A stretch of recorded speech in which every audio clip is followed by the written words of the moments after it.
국민의힘 원내 운영수석 부대표 김성수입니다. 오늘은 여야 의무성 합의에 따라서 원구성이 됨에 따라서 국회의장과 상임위원장단이 현충원 참배를 갔습니다. 원내대표도 그 행사에 참석하고 계시기 때문에 오늘 제가 대신 주재하게 되었다는 말씀을 드립니다. 먼저 사무총장 말씀해 주시죠. 어제 국민들께 부끄럽고 한편으로 동료 의원으로서도 참담한 일이 발생했습니다. 상임위 배정에 불만을 품은 의원이 항의하는 과정에서 급기야 한 의원은 원내대표의 멱살을 잡았고 이를 말리던 전임 원내대표의 멱살까지 잡는 일이 있었다고 합니다. 항의와 물리적 행위는 분명히 구분되어야 합니다. 폭력은 결코 정당화될 수 없습니다. 지금 이 순간에도 당원들께서는 훼손된 참정권을 되찾기 위해 거리에서 현장에서 싸우고 있습니다. 이때 우리 당은 품격과 질서를 무너뜨리는 부끄러운 모습을 보였습니다. 당원과 국민 여러분께 실망을 안겨드려 진심으로 송구합니다. 이번 사태를 엄중하게 받아들이겠습니다. 이런 일이 다시 반복되지 않도록 당의 명예와 품위를 훼손하는 행위에 대해서는 엄정하고 단호하게 대처하겠습니다. 지금 우리 당에는 원내대표님의 리더십이 어느 때보다 절실합니다. 흔들림 없이 대여 공세를 이끌어 주시기를 부탁드립니다. 선관위 투표율 허위 입력 정황은 투표용지 부족 사태만큼이나 충격적입니다. 중앙선관위와 경기도 선관위 관계자들이 사실상 조작 정황이 포착되었다는 사실 하나만으로도 사안은 엄중합니다. 과연 이번 단 한 번뿐이었는지, 과거에도 반복됐던 것은 아닌지, 지금까지 확인된 것이 이번 건에 불과한 것인지 그 어느 것도 단정하기 어려운 상황입니다. 더욱 심각한 것은 조작이 조직적이었다는 의혹입니다. 선관위 실무자들은 오입력을 은폐하기 위해 투표자 수를 임의로 고치고 보고 절차도 없었습니다. 오히려 허위 입력 전에 숫자를 맞추자는 취지의 대화를 나눈 것은 공모의 정황으로밖에 볼 수 없지 않습니까? 선거 당일에 매시간 공개되는 투표율은 유권자의 판단과 선택에 영향을 미칠 수 있어 신뢰가 무엇보다 중요합니다. 국정조사를 서둘러 끝낼 것이 아니라 기한을 연장해 특검과 병행해야 할 것입니다. 특검 도입에 여야가 합의한 만큼 한시라도 빨리 특검을 출범시켜 투표용지 부족 사태는 물론 통계 조작 의혹을 포함한 모든 의혹에 대해 진실을 철저히 규명할 것을 촉구합니다. 김민석 전 총리가 신천지의 민주당 전당대회 개입 의혹을 공개적으로 제기했습니다. 한 민주당 의원도 신천지가 민주당을 파란 리본이라 칭하며 조직적인 입당 작업과 중복 가입을 했다는 제보를 공개했다고도 합니다. 이재명 대통령은 올 1월 신년 기자회견에서 정교 유착 의혹에 대해 나라가 망하는 길이라며 반드시 뿌리를 뽑아야 한다고 강조했습니다. 그렇다면 신천지의 민주당 개입 의혹 역시 같은 기준과 원칙으로 철저히 규명해야 합니다. 검경합수본은 지난 2월과 3월 국민의힘 당사를 압수수색하는 등 강제 수사를 진행한 바 있습니다. 국민의힘에 대해서는 강제 수사까지 진행하면서 민주당 전당대회 개입 의혹에 대해서는 침묵하거나 예외를 둔다면 국민께서 납득하시겠습니까? 이재명 대통령은 합동수사본부에 신천지의 민주당 전당대회 개입 의혹에 대한 즉각적이고 엄정한 수사를 지시하고 법 앞에 누구도 예외가 없다는 원칙을 분명히 보여주기 바랍니다. 선관위의 작태가 점입 가경입니다. 동네 구멍 가게보다도 무능하고 허술한 조직이 대한민국의 선거를 관리해 왔다는 사실에 참담함마저 듭니다. 전산 입력 오류, 투표지 분리기 장애, 성과급 자치, 외유성 출장까지 선관위의 불법의 끝은 어디인지조차 알 수 없는 지경입니다. 급기야 검경합수본이 선관위 직원들의 투표율 조작, 전산 조작 정을 포착하고 강제 수사까지 나섰습니다. 이번 전산 조작 사태는 투표용지 부족 사태와는 차원이 다른 사건입니다. 현행 선거관리 시스템에 대한 신뢰를 근본적으로 뒤흔드는 사태입니다. 중요한 점은 선관위 직원의 실수 또는 기계의 오류가 아니라 선관위 직원들에 의해 고의적이고 의도적인 데이터 조작이 이루어졌다는 점입니다. 허술하고 엉성한 선관위의 실수뿐만 아니라 선관위 직원의 악의적인 개입이 선거에 영향을 미칠 수 있다는 점을 보여준 것입니다. 또 하나 중요한 것은 데이터 조작은 절대 불가능하다는 신뢰의 대전제가 이번 사태로 무너졌다는 것입니다. 그동안 선관위는 모든 전산 조작 또는 선관위 해킹의 가능성에 대해 투개표 데이터 조작은 불가능하다고 주장해 왔습니다. 그런데 그 신뢰의 근거가 무너진 것입니다. 이제 우리는 투표율이라는 가장 기초적인 데이터를 조작할 수 있는데 어떤 선거 데이터 조작이 불가능하겠는가 하는 의구심을 해소하지 않으면 안 됩니다. 사태가 이 지경인데도 선관위는 국회의 자료 요구는 물론이고 수사기관의 정당한 수사 협조 요청조차 거부하고 있습니다. 실제로 저희 수석실에서 경찰로서로부터 협조 요청이 있었습니다마는 시민단체의 고발건을 수사하기 위해 선관위에 자료 요청을 경찰에서 했습니다마는 개인정보 사유로 전혀 자료를 받지 못해 수사 자체를 못하고 있다는 그런 경찰의 협조 요청이 있었습니다. 선관위가 아직도 스스로를 국민의 군림한 특권기관으로 착각하는 근위의식에서 벗어나지 못하고 있는 것입니다. 최근 외교부와 군병은 해킹도 있었습니다. 이렇듯 주요한 국가 안보 시설의 전산망도 언제든지 외부 공격의 대상이 될 수 있다는 것입니다. 만에 하나 선관위의 전산망까지 불법과 부정 해킹 등에 노출됐다면 선거에 대한 신뢰가 근본부터 흔들리는 중차대한 사안입니다. 우선 이번 일로 선관위 특검의 수사 범위를 6.3 지방선거 투표용지 부정 문제를 한정 지을 수 없다는 것이 분명해졌습니다.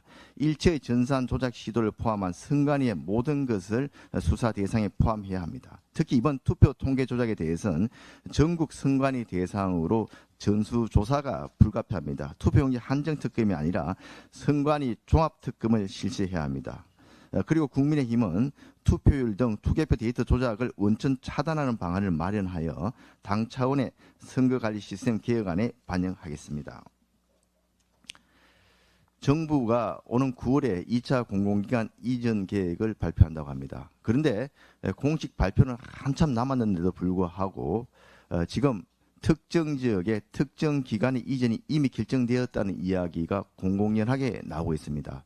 전남 광주의 경우 농업중앙회, 한국마사회, 한국공항공사 등 여러 개 기관들이 언급되고 있고 전북의 경우에도 농협중앙회, 한국은행 등 많은 기관들이 마치 이전이 확정된 것처럼 거론이 되고 있습니다.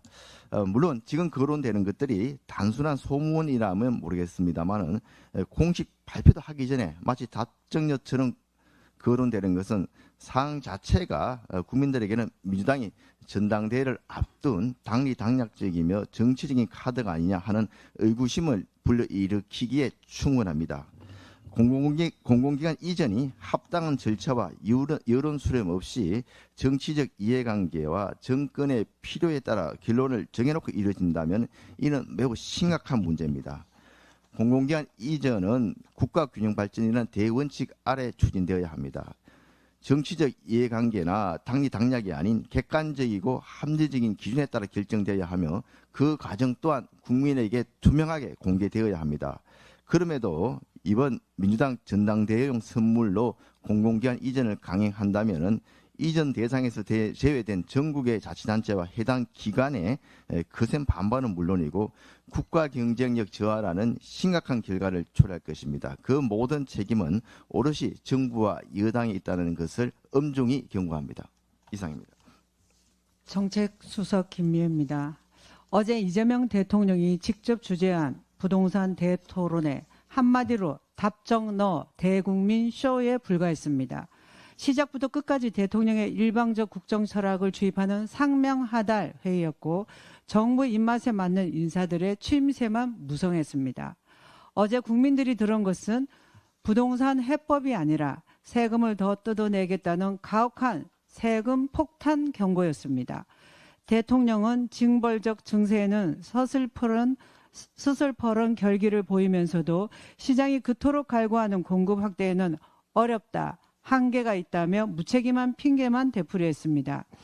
대통령은 아직도 부동산 정책의 근본적 문제가 무엇인지 정말 모르는 것입니까? 아니면 알면서도 모르쇠로 일관하는 것입니까? 부동산 시장은 정치적 이념이 아닌 수요와 공급의 원리로 움직입니다. 세금 폭탄과 대출 규제라는 칼만 휘두르다 시장 왜곡과 집값 폭등이라는 참사를 낳았던 문재인 정권의 실패를 벌써 잊으셨습니까? 지금 정부가 해야 할 일은 세금 폭탄과 대출 규제가 아닙니다. 민간 재건축 재개발을 활성화하고 과도한 규제를 합리적으로 개선해 수요 공급이 정상적으로 작동하는 부동산 시장을 만드는 것이 근본적인 해법입니다. 세금 폭탄과 대출 규제에 쏟아붓는 오기와 고집을 양질의 주택 공급 정책으로 전환하지 않는다면 부동산 시장의 참사는 결코 막을 수 없다는 점을 똑똑히 경고합니다. 이재명 정권의 국정 운영 공식은 딱 하나입니다. 무작정 본인 입맛에 맞게 법부터 밀어붙이고 대혼란이 터지면 그제야 딴소리하며 책임을 회피하는 것입니다. 노란 봉투법이 그랬고 이제는 검사의 보안수사권 폐지마저 똑같은 폭주의 길을 가고 있습니다. 산업계의 절박한 경고를 무시하고 밀어붙인 노란 봉투법의 결과가 무엇입니까? 노조가 기업 투자까지 발목 잡는 사태가 벌어지자 입법을 사실상 방조하던 이재명 대통령은 이제 와서 이러면 끝이 없다며 유태이탈식 봉창을 두드리고 있습니다. 이재명 정권 본인들이 만든 난장판에 책임은커녕 남 이야기하던 훈수나 두는 무책임의 극치입니다. 그런데 민주당과 이재명 정권은 또 국민을 외면한 채 보안수사권 폐지를 밀어붙이고 있습니다. 법무부, 학계, 민변을 포함한 법조계는 물론 여권 내부에서조차 부실 수사와 피해자 보호 공백을 우려하고 있습니다. 그런데도 민주당은 당내 이견은 없다며 또다시 입법 독주를 선언했습니다. 장윤기 사건이 분명히 보여주었습니다. 검사의 보안수사권은 국민의 억울함을 풀 마지막 안전장치입니다. 결국 보안수사권 폐지의 피해는 고통받고 있는 피해자와 사회적 약자들입니다. 더불어민주당에 강력히 경고합니다. 지금 즉시 보안수사권 폐지 추진을 중단하십시오. 이재명 대통령에게도 엄중히 촉구합니다. 민주당이 입법 폭주를 강행한다면 반드시 거부권을 행사하십시오. 만약 이번에도 방조하고 묵인한다면 국민의 거대한 분노와 이 모든 파국의 책임은 오롯이 대통령에게 향할 것이며 조기 레임덕에 직면하게 될 것임을 명심하기 바랍니다. 제가 어제 토론회 관련해서 하나만 추가하겠습니다. 지난 국무회의에서 이재명 대통령은 낙태 약물을 허용해야 한다며 복용 기준은 의사의 양심과 재량에 맡기자고 했습니다. 생명을 경시하는 매우 위험한 발상입니다. 낙태를 임신 몇 주까지 허용할지, 어떤 사유와 절차가 필요한지, 상담과 숙려 기간은 어떻게 둘 것인지 등은 의사 개인이 결정할 문제가 아닙니다. 사회적 논의를 거쳐 국회가 법률로 정해야 할 중대한 생명윤리의 문제입니다. 아무런 법적 기준도 마련되지 않은 상황에서 대통령 말 한마디로 약물 낙태를 도입해서는 안 됩니다. 2019년 헌법재판소 결정은 낙태를 전면 허용하라는 것이 아닙니다. 태아의 생명권과 여성의 자기결정권이 조화를 이루도록 국회가 법적 기준을 마련하라는 것이었습니다. 현재 약물에 대한 안전성 검증도 처방 기준도 응급대응 체계도 의료인의 양심과 선택권 보호 방안도 없이 행정 편의적으로 낙태약부터 허용한다면 그로 인해 발생할 수 있는 위험을 고스란히 여성에게 떠넘기는 것입니다. 어제 관련 토론회에서 전문가들은 법률과 의료체계가 준비되지 않은 약물 낙태 허용은 여성의 권리를 보장하는 대책이 아니라 여성의 건강과 안전을 방치하는 결과를 초래할 수 있다고 경고했습니다. 지금부터 정부가 할 일은 쉬운 낙태를 허용하는 것이 아니라 불법적으로 유통되는 낙태 약물을 철저히 차단하고 사회적 경제적 어려움으로 낙태로 내몰리지 않도록 임신과 출산 전 과정에서 충분한 보호와 지원을 하는 것입니다. 이재명 정부는 생명을 위협하는 위험한 시도를 중단하고 태아의 생명권과 여성의 건강권을 지키기 위한 책임 있는 법적, 의료적, 대책부터 마련하기를 촉구합니다. 예, 원내 부대표 박상무 의원입니다. 예, 부동산 정책 국민 토론에 대해서 우리 김미애 정책수석의 말씀에 이어 몇 말씀만 첨언하고자 합니다. 어제 열린 부동산 정책 국민 대토론회는 국민의 목소리를 듣는 자리가 아니라 사실상 부동산 정세를 예고하는 자리였습니다. 국민이 듣고 싶었던 것은 이재명 정부의 부동산 정책 설명이 아니라 실패에 대한 솔직한 인정과 책임 있는 해법이었습니다. 그러나 청년들은 왜 내 집 마련의 꿈을 접고 있는지, 왜 실소유자는 잔금 대출조차 받지 못하는지, 왜 집 한 채 사고 파는 일마저 이렇게 어려워졌는지에 대한 답은 끝내 없었습니다. 이번 토론에 앞서 많은 국민들이 요구한 것은 대출 규제 완화였습니다. 청년과 신혼부부, 생애 최초 구입자들은 끊어진 금융 사다리를 다시 이어달라고 호소하고 있었습니다. 그런데 대통령이 내놓은 것은 또다시 보유세 강화였습니다. 국민은 다리가 끊어졌다고 하는데 정부는 통행료부터 올리겠다고 합니다. 어제 토론회보다 이재명 정부 부동산 정책의 현실을 더 선명하게 보여준 것은 대통령 본인의 아파트 거래였습니다. 이재명 대통령 부부는 29억 원짜리 분당 아파트를 매도하면서 약 17억 7천만 원의 건저당을 설정하는 꼼수와 편법을 동원했습니다. 국민은 은행 문턱에서 돌아서는데 대통령은 스스로 은행이 된 것입니다. 대통령조차 정상적인 금융의 길이 아닌 우회로를 선택해야 했다면 그 정책은 이미 실패한 정책입니다. 이재명 정부는 부동산 투기를 잡겠다며 규제의 그물을 던졌지만 정작 그 그물에 걸린 것은 투기꾼이 아니라 청년과 무주택 서민, 실소유자였습니다. 국민이 원하는 것은 보여주기식 짜고 치는 토론회가 아닙니다. 국민이 원하는 것은 실소유자가 정상적으로 집을 사고 팔 수 있는 시장, 청년들이 다시 내 집 마련의 꿈을 꿀 수 있는 부동산 정책입니다. 실패한 정책을 토론회로 포장한다고 하여 성공한 정책이 되지는 않습니다. 이재명 대통령은 지금이라도 부동산 정책의 실패를 인정하고 규제 중심의 정책을 공급 중심으로 전환해야 합니다. 국민을 옥죄는 규제 일변도의 부동산 정책을 지금이라도 폐기하고 실수요자가 안심하고 집을 사고 팔 수 있는 정상적인 시장으로 되돌려 놓기를 강력하게 촉구합니다. 이상입니다. 원내 부대표 임정두 의원입니다. 최근 국립외교원 해킹에 이어 이번에는 군 장병들의 의료 정보까지 유출되는 정황이 드러났습니다. 최근 국방부 조사 결과에 따르면 115만 명의 의료 정보가 저장된 군 의료 영상 시스템에 실험 이상의 비인가자가 침투해 8GB 규모의 정보에 접근한 적이 발견됐습니다. 군 장병의 의료 정보는 단순한 개인정보가 아닙니다. 이는 군의 인적 자산과 전력 관리에도 영향을 미칠 수 있는 국가안보와 직결된 아주 민감한 정보입니다. 그런데 국방부는 이 시스템이 뚫린 사실을 수개월 동안 전혀 인지하지 못했습니다. 보안상 닫혀 있어야 할 통신 포트가 수개월 동안 열려 있었고 방첩사의 보안 감사가 시작된 뒤에야 침투 사실을 인지했습니다. 이것은 단순한 보안 사고가 아닙니다. 국가 사이버 안보의 총체적인 실패입니다. 외교관 정보가 뚫리더니 급기야 군 장병의 의료 정보까지 노출된 것입니다. 대한민국 안보의 핵심 기관들이 잇따라 사이버 공격에 노출되고 있습니다. 국민들은 이재명 정부의 안보 역량에 깊은 우려를 가질 수밖에 없습니다. 이와 같이 국가 보안이 뚫리고 있는 상황인데도 이재명 정부는 방첩사령부를 7월 31일부로 해체합니다. 과연 누구를 위한 방첩사 해체입니까?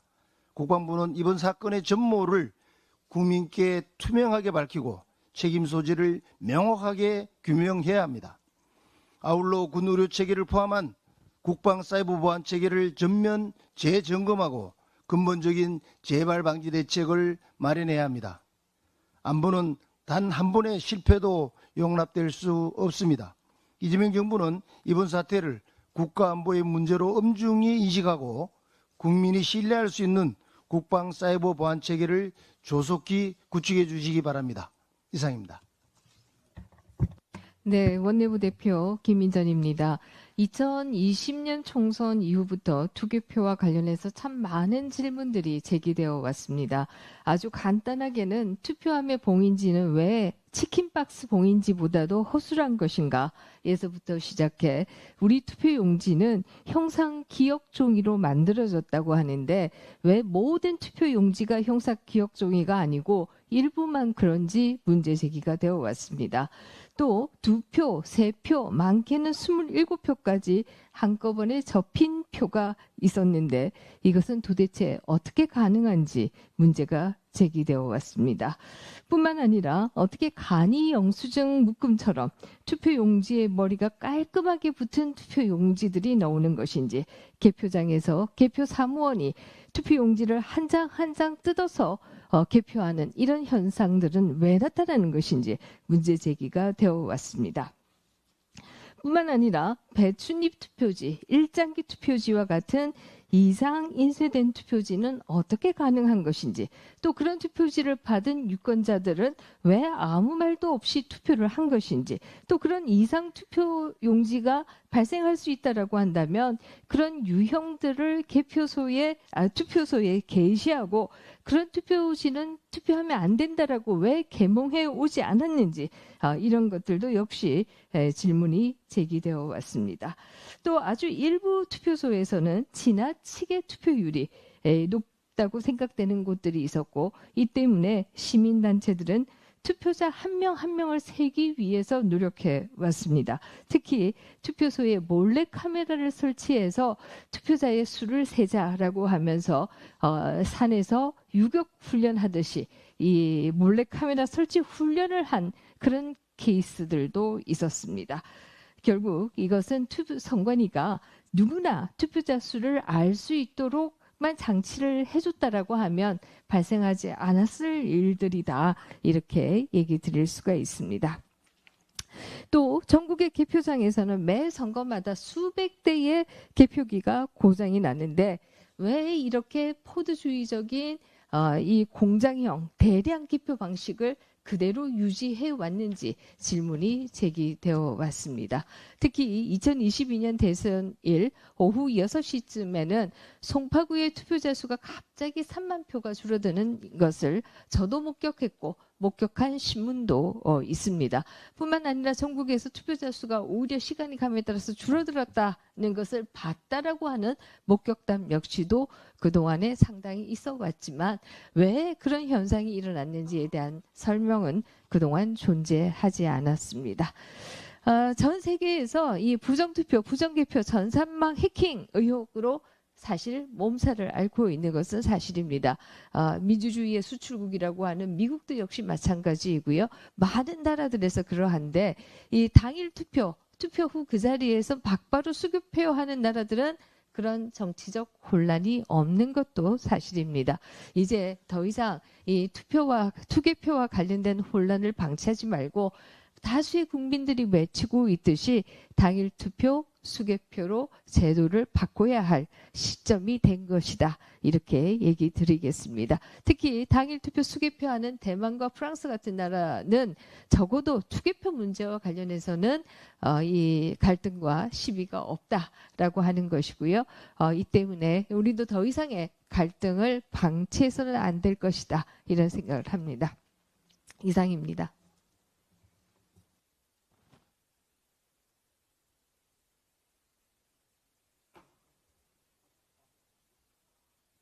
유용원 원내 부대표입니다.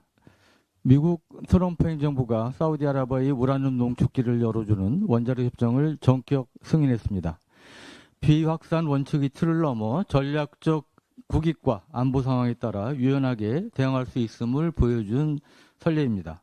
한국 역시 독자적인 우라늄 농축 및 사용 해결료 재처리 권한을 확보하기 위해 미국과 원자력 협정 개전을 추진하고 있는 만큼 이번 결정이 가져올 파급력과 협상 전략에 주목하지 않을 수 없습니다. 우리 정부와 외교당국도 브리핑 등을 통해 이번 협정이 갖는 함의를 면밀히 살피며 후속 협의를 준비하고 있다고 밝혔습니다. 사우디라는 분명한 선례가 만들어진 이상 미국 정부가 의회 반대 등을 핑계로 대한민국의 정당한 요구를 미루기는 더 이상 어려워졌습니다. 더욱이 한국은 2004년부터 IAEA 추가 의정서를 준수하며 최고 수준의 원자력 투명성을 입증해온 핵심 안보 우방국입니다. 질문하지 않을 수 없습니다. 미국이 국익과 안보를 위해 사우디의 농축길까지 열어준다면 고도화된 북핵 기업의 최전선에 서 있는 핵심 동맹국 대한민국은 왜 안 됩니까? 지금 우리에게 필요한 것은 정교하고 치밀한 대미 외교 전략입니다. 미국의 정책적 유연성이 확인된 이상 우리 정부는 한미 양국의 안보, 산업적 이해관계를 정밀하게 반영한 전략안을 바탕으로 당당하게 협상 테이블을 주도해야 합니다. 우라늄 농축 및 재처리 권한 확보를 통한 독자적 핵 잠재력 강화 그리고 이를 바탕으로 한 한국형 핵추진 잠수함 도입과 관련 입법 추진은 대한민국 안보 주권을 지키는 핵심 열쇠입니다. 제가 국회에 들어온 뒤 2024년 7월 창립한 국회 무궁화 포럼은 여야 국회의원 33분이 정파와 이념을 초월해 참여하는 초당적 정책 연구 모임입니다. 출범 이후 한미 원자력 협정의 조기 개정과 우라늄 농축 및 재처리 권한 확보, 그리고 한국형 핵추진 잠수함 도입을 위한 입법 정책적 기반 마련에 힘써왔습니다. 정부도 대한민국이 안보와 에너지 주권을 동시에 갖춘 강국으로 도약할 수 있도록 한미 원자력 협정 개정을 위한 외교적 노력과 관련 입법 정책 마련에 더욱 속도를 낼 것을 강력히 촉구합니다. 좀 전에 임종독 부대표께서 말씀하셨지만 해킹 문제 관련해서 저도 추가적으로 한 말씀 올리겠습니다. 외교부 산하 국립외교원 시스템이 10개월간 해킹에 무방비로 노출돼 최대 1만여 명의 개인정보가 유출된 초유의 국가안보 사태가 발생했습니다. 더욱 충격적인 것은 외교관에 이어 군인들의 이름과 병명 등 민감한 정보까지 8GB 분량이나 유출된 정황이 추가로 드러났다는 점입니다. 그럼에도 정부는 이를 알고도 수개월 동안 국민과 피해자들에게 숨겼다는 의혹이 제기되고 있습니다. 과거 쿠팡 등 민간기업과 산업 분야의 해킹 사태 파장도 컸지만 이번 사태는 차원이 다릅니다. 국가의 외교안보 정책을 다루는 핵심 기관은 물론 국방을 책임지는 군 인력의 신원과 민감 정보까지 통째로 털린 것입니다. 이는 단순한 개인정보 유출을 넘어 국가안보 시스템 전체가 무너진 비상 상황입니다. 그동안 대형 해킹 사건이 터질 때마다 반성하겠다, 대책을 세우겠다던 정부의 약속은 또다시 수포로 돌아갔습니다. 컨트롤 타워의 부재, 부처 간 소통 마비, 늑장 보고와 은폐가 누적돼 터진 예고된 참사입니다. 이런 국가적 위기를 막고자 저는 범정부 사이버 안보 컨트롤 타워를 구축하고 각 부처의 보안 실태 평가와 대응을 의무화하는 국가 사이버 안보법을 대표 발의했습니다. 하지만 안타깝게도 이 법안은 지난해 7월 발의된 이후 1년이 넘도록 국회 상임위 법안심사 소위원회에도 제대로조차도 제대로 논의가 못한 채 계류되어 있습니다. 입법적 방벽을 제때 마련하지 못하는 사이 외교와 국방을 가리지 않고 국가안보의 구멍은 더욱 크게 뚫리고 있습니다. 사이버 공격은 이제 단순한 해킹이 아닌 국가의 생존을 위협하는 현대전의 핵심 수단입니다. 언제까지 터지고 숨기고 후회하는 악순환을 반복해야 합니까? 상임위 소위의 계류 중인 국가사이버안보법이 조속히 논의되고 심사돼 통과될 수 있도록 국회가 여야를 넘어 힘을 모아주실 것을 촉구합니다. 이상입니다.